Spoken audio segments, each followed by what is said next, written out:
Hello guys and welcome back to my YouTube channel. Hope you guys had a great week. Today I'm going to be talking about my second feature film, Valentina, which I shot with $500 and a period of 7 days. Let's get to it.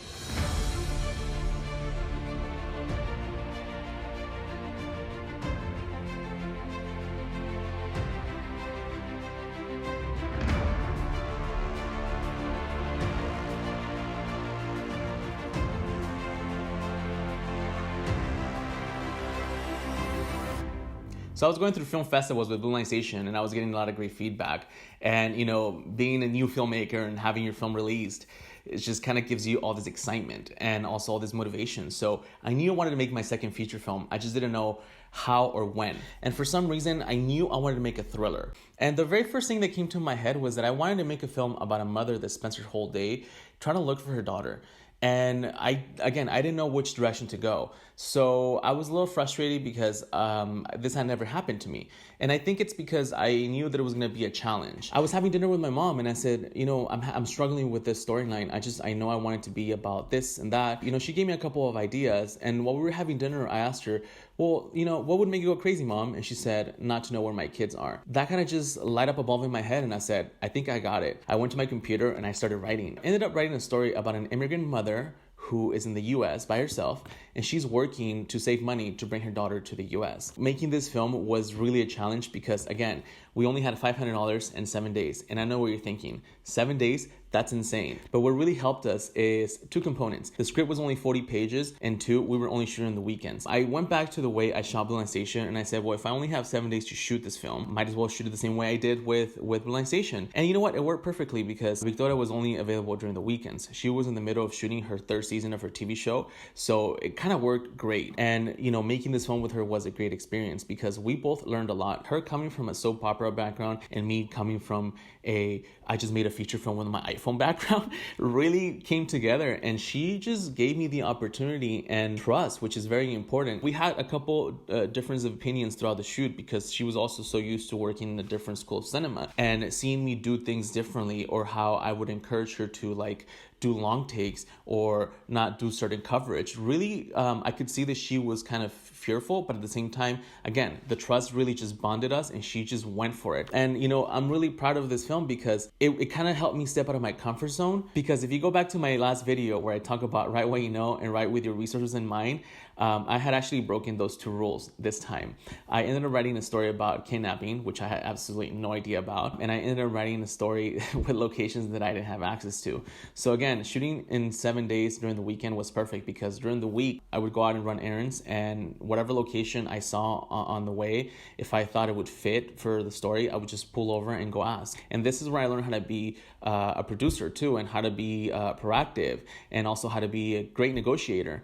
And most importantly, how to ask questions and how to learn how to take rejection, because this is what our career is about. 90% of the time we get rejected, and if we let that rejection affect us, we won't get anywhere. But I knew I wanted to make this film and I was determined to make it happen.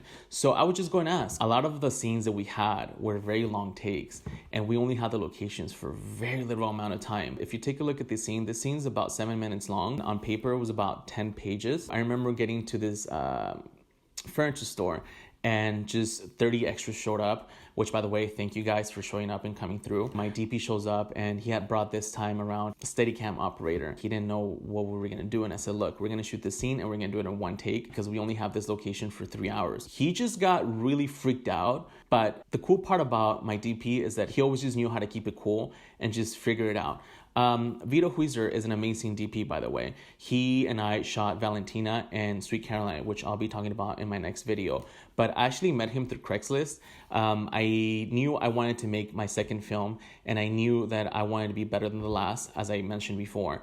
And the only way that could happen is if I actually had someone that knew what they were doing. Finally, one day, Vito emails me, and then we email back and forth, and we ended up meeting.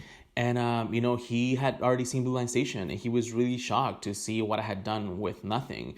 So, you know, he came on board and he said, if you have a script, let's collaborate. And this is how it led to Valentina, because I had a script at that point.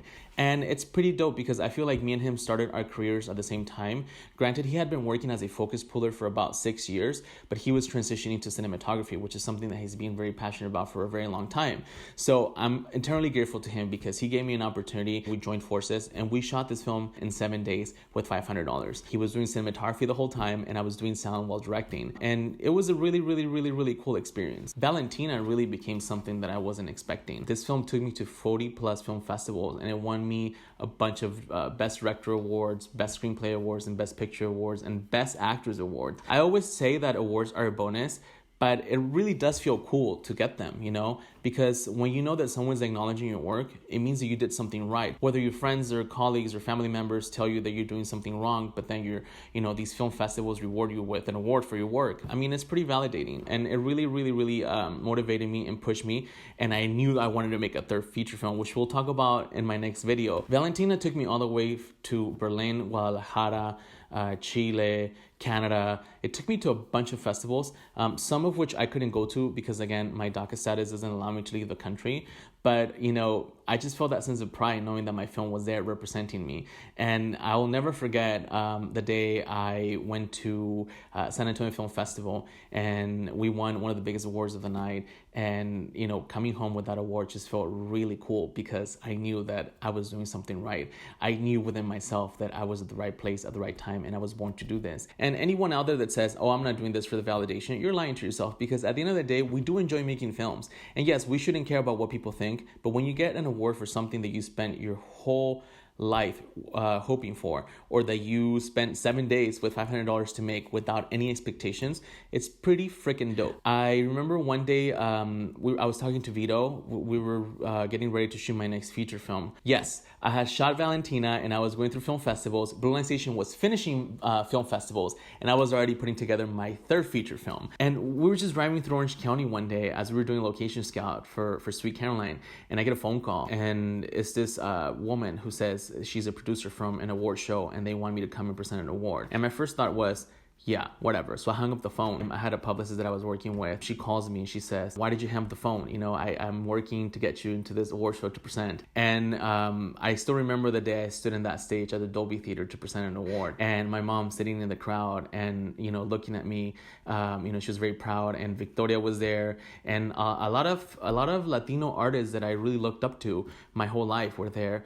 And it happened so quick. And I remember getting off the stage and thinking, wow, my $500 film that I shot in 7 days brought me all the way here. It brought me to this moment in my life that I will forever remember because it means that I'm doing something right. We hear a lot of filmmakers talk about making films to sell them. Otherwise, why do you make them? And I know that I made it very clear in my last video that we should make films to make us happy because that's what we want to do. And I stand by that. I never thought that my $500 film would go anywhere. Fast forward to now, Valentina was recently sold to Lionsgate's streaming site Pantalla. That really, again, changed my life. Because, having to go through life as an independent filmmaker and hear people tell you that you're doing it wrong, or that you're not supposed to do it that way, or that you're not supposed to do this or that, blatantly telling you in your face, you're never going to sell that film. As much as I say that we block those things, personally I do, but they do tend to affect you in a way or another, because I can't see myself trashing someone else just because they're doing something in a way that I would never do it. If anything, I would take the time to learn